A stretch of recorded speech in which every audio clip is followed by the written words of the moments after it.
اب تو لوگوں نے کرامت کا عجیب و غریب حال کر دیا نا. میرے حضرت صاحب نے 1 سال ہو گیا کرتا نہیں پہنا. میں نے کہا نبی پاک تو بڑا لمبا کرتا پہنتے تھے. حضور جب بیٹھتے تھے تو آپ کی مبارک وجود اس کرتے کے اندر سارا سمٹ جاتا تھا, سرکار سمیٹ لیتے تھے. تو حضور تو لمبا کرتا پہنے, تیرے پیر نے 6 سال ہو گئے نہیں پہنا. اس کو سمجھا کہ کرتا پہننا حضور کی سنت ہے, یہ نبی پاک کا طریقہ ہے. اور اگر مجذوب ہونا ہے تو صحیح کر کے ہو. پھر روٹی وہ زمین پہ کھاتا ہے, نماز عرش پہ پڑھتا ہے. نوٹوں کا اسے پتا ہے 100 والا کون سا ہے اور 1000 والا کون سا ہے. اور جب نماز کی باری آتی ہے تو مجذوب ہو جاتا ہے. تو یہ دھوکہ دہی ہے, اس کا اسلام سے کوئی تعلق ہے. آپ دھوکے کا شکار نہ ہو. الذین آمنوا وکانوا یتقون, جو ایمان لائے اور جنہوں نے تقوی اختیار کیا وہ اللہ کے ولی ہیں. جو ایمان لائے تو یا اللہ پھر انہیں ملے گا کیا؟ فرمایا لہم البشریٰ فی الحیات الدنیا, ان کے لیے خوشخبری ہے دنیا کی زندگی میں. وفی الآخرہ, اور آخرت کی زندگی میں. لا تبدیل لکلمات اللہ, اللہ کی باتیں بدلا نہیں کرتی. اللہ کو کوئی ضرورت نہیں یہ بات کہنے کی. مجھے ضرورت ہے یہ کہنے کی کہ یار ذرا میرا یقین کرنا. آپ کو ضرورت ہے کہنے کی کہ یار ذرا میرا, میں بدلوں گا نہیں. بندوں کو ضرورت ہے پر اللہ کو ضرورت ہے. حالانکہ خالی اللہ سے بھی کام چلتا ہے اور خالی انا سے بھی کام. اس کا مطلب ہے ولیوں کی شان کوئی بڑا ہی ضروری کام ہے. 2 جملے لائے اور آگے بھی مفسرین کہتے ہیں ضرورت نہیں اللہ کو ثابت کرنے کی کہ میں باتیں بدلتا نہیں. اللہ بھی کبھی بدلا ہے, لیکن فرمایا میرے ولی ان کو خوف نہیں ہوگا, غم نہیں ہوگا. جنت میں بھی خوشخبری, دنیا میں بھی خوشخبری, قبر میں بھی خوشخبری. یہ کہہ کے کہتا ہے لا تبدیل لکلمات اللہ, میری باتیں بدلا. یا اللہ اتنی پک نہ کرا, ہمیں پتا ہے تیری نہیں بدلتی. فرمایا بات میرے دوستوں کی ہو رہی ہے نا. لا تبدیل لکلمات اللہ, اللہ کی باتیں بدلا. اور خود فرمایا ذالک هو الفوز العظیم, یہ جو میرے ولی ہے نا اور یہ جو انہیں ملا ہے, فرمایا یہ بہت بڑی کامیابی, یہ بہت بڑی. ہم ولیوں کا عرس مناتے ہیں. عرس, لوگ بڑے پریشان ہوتے ہیں. بعض احباب کہتے ہیں عرس نہیں منانا چاہیے. بھائی کیوں نہیں منانا چاہیے؟ سنو, عرس کا لفظ کہاں سے آیا. آپ نے جلدی جلدی میری باتیں سمجھنی ہے, مضمون زیادہ ہے, وقت تھوڑا ہے. آپ کو اٹھانا جگانا نہ پڑے اور ایک ایک بات آپ نے فٹافٹ یاد کرتے جانا ہے, تاکہ نا وہ جو ہر سال آپ کو سوالوں کے جواب دینے پڑتے ہیں نا, ایک دفعہ یاد ہو جائیں آپ کو. یہ جمعہ اس طرح پڑھا کریں آپ اگر آج جیسے بندہ سبق پڑھنے آتا ہے, تاکہ اسے سبق صحیح کر کے یاد ہو جائے. نبی پاک علیہ السلام نے فرمایا جب میرا مومن جب قبر میں جاتا ہے تو فرشتے 3 سوال پوچھتے ہیں. من ربو کا, تیرا رب کون ہے. ما دینو کا, کس مذہب کا ماننے والا ہے. ما کنت تقول فی حق ھذا الرجل, بتا دنیا میں مصطفیٰ کے بارے میں کیا کہتا تھا, ان کے بارے میں تیرا عقیدہ کیا تھا. بھئی ہم نے تو کھل کے کہنا ہے, ہم کہا کرتے تھے بلغ الغلام کمال. بچے کو آتا ہے, ہم نے کہنا ہے بلغ الغلام کمال کشف الدجى بجمالہ حسنت جمیع خصالہ, کیونکہ صلو علیہ. ہمیں تو یاد ہے, رٹا لگا کے یاد کیا ہوا ہے. سوتے ہوئے کو بھی ذرا چھیڑ دینا کوئی بالغ الغلام تو سارا سنا دیتا ہے. سوئے سنی کو بھی یاد ہے, بالکل سویا ہوا اس کو بھی یاد ہے. تو ہم نے تو کہہ دینا ہے. وہ ڈھونڈتے پھریں گے کہ میں کہا کرتا تھا حدوں میں رہنا چاہیے, اتنی بات کرنی چاہیے, اتنی نہیں کرنی چاہیے. ہمیں تو یاد ہے. ہمارے تو آپ یقین کریں بڑی سادی سی بی بی سے کبھی پوچھیں کہ کوئی نعت شاعت آتی ہے تو وہ بھی کہہ دیتی ہے تیرا کھاواں تے تیرے گیت گاواں یا رسول. بالکل ان پڑھ سادی, بالکل یہ بات اسے بھی یاد ہے. اور آپ یقین کریں ہمارے تو بوڑھوں کو, دیہاتیوں کو بھی حضرت حلیمہ کی ساری باتیں آتی, سارا انہوں نے تو کہہ دینا ہے بلغ الغلام کمال ہی کشف الدجى بجمال حسنت جمیع خصال صلو علیہ. فرمایا جب صحیح جواب دے گا نا 3 سوالوں کا تو فرشتے کہیں گے نم کا نومت العروس. حدیث مشکات ہے. فرشتے اس بندہ مومن سے کہیں گے یوں سو جا جس طرح پہلی رات کی دلہن سوتی ہے. نم کا نومت خوشیاں سمٹی ہوتی ہیں اس کے دامن میں. آج نا اس کی سوچ پرواز کا وہ کہیں پہنچ گئی ہے, اس کا ایک معیار بن گیا زندگی کا. وہ بات کو تکلف میں نہ لینا, اس کا حسن لینا. جس کو پتہ چل جائے میں سہاگن ہو گئی, جس کو پتہ چل جائے میں سہاگن ہو گئی, اس کی پرواز ہوتی ہے بلندی کی کہ میرا اب کوئی گھر ہے, میں اب ایک مکمل زندگی گزارنے والی ہوں. بھائی فرمایا فرشتے کہتے ہیں نم کا نومت العروس، اس طرح سو جا جس طرح پہلی رات کی دلہن سوتی ہے، کیونکہ اس سے اس کے دلہا کی ملاقات ہے. ولی سے بھی کہا جاتا ہے سو جا، آج تیری رب رسول سے ملاقات ہے. وہ اس عروس سے لفظ عرس نکلا ہے، اس عروس سے لفظ، اس کا لغوی معنی شادی کے. ہم ہر سال عرس مناتے ہیں، گویا وہ دن مناتے ہیں، گویا وہ دن مناتے ہیں. یاد رکھنا، گویا ہم وہ دن مناتے ہیں جس دن ولی اللہ کی نبی پاک سے ملاقات ہوئی.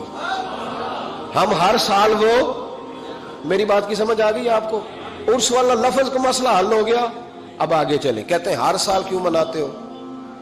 پڑھ لو امام فخر الدین رازی کو، پڑھو حضرت امام خازن کو، تمام تفاسیر پڑھیں. تمام نبی کریم سید عالم صلی اللہ تعالی علیہ وآلہ وسلم ہر سال شہداء احد کے مزاروں پہ جاتے. حضور ہر سال شہداء احد کے مزاروں پہ ہر سال حضور جاتے.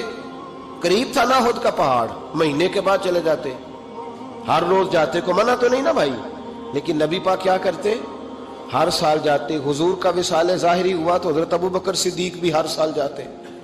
جناب صدیق اکبر کا وصال ہوا تو حضرت عمر بھی ہر سال جاتے. حضرت عمر کے بعد جناب عثمان غنی بھی ہر سال جاتے. حضرت عثمان کے بعد مولا علی بھی ہر سال جاتے. حضرت عمر بن عبدالعزیز کہتے ہیں میں نے جب یہ طریقہ پڑھا تو میں بھی ہر سال جاتا. کہتے ہیں ایک سال نہیں گیا تو حضرت امیر ابزا میری خواب میں آ گئے، کہنے لگے پکا یارانہ لگا کے پھر چھٹی نہیں کرنی چاہیے، تو ہے ہی نہیں یار، تو پہنچا ہی نہیں. اور بھائی احد کے شہید جو تھے وہ تو بخشے ہوئے، ان کو تو قرآن کہتا ہے وَلَا تَقُولُوا لِمَن يُقْتَلُ فِي سَبِيلِ اللَّهِ أَمْوَاتٌ. لیکن حضور پھر بھی ہر سال ان کے مزارات پر، اسی سے ہم نے نکالا ہے کہ ہر سال اللہ کے بندوں کا عرس منانا چاہیے. سال کے بعد اللہ کے بندوں کا عرس. آپ جب احد کے شہیدوں کے مزاروں پہ آج بھی مدینہ شریف جائیں گے تو آپ کو یاد تازہ ہوگی کہ انہوں نے جہاد کیا تھا، یہ شہید ہوئے تھے، انہوں نے حضور کے نام پر جانیں دی تھی.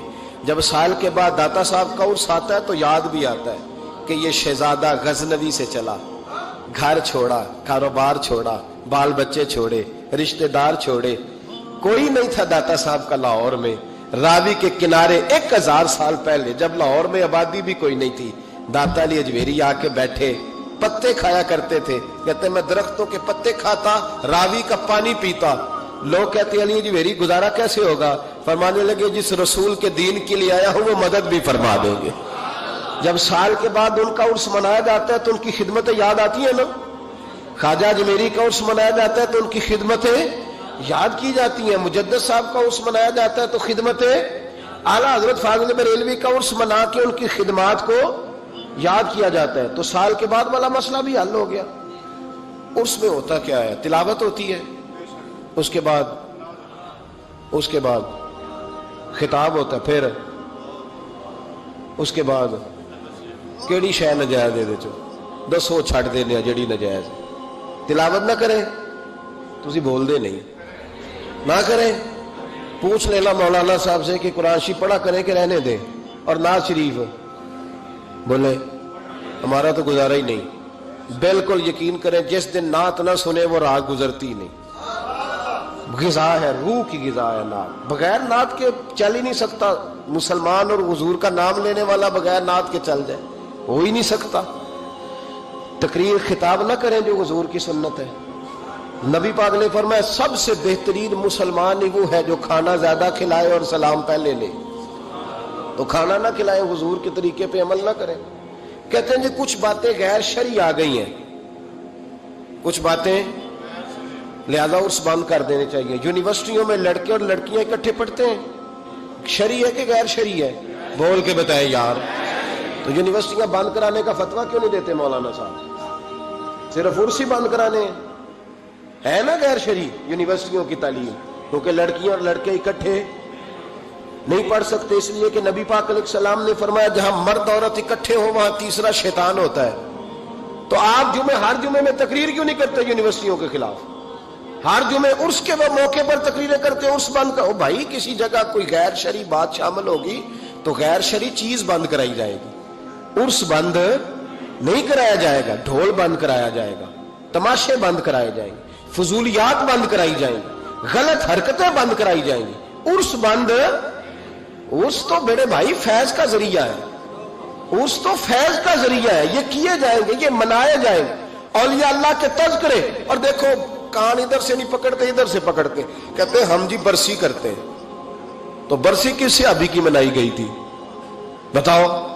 عجیب چکر ہے، لوگوں کو پریشان کرتے ہو، امت میں تفریق ڈالتے ہو۔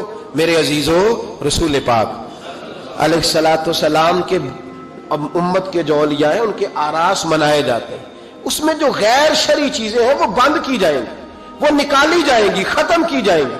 ہم ہر روز ہر موقع پر ان چیزوں کی مخالفت کرتے ہیں۔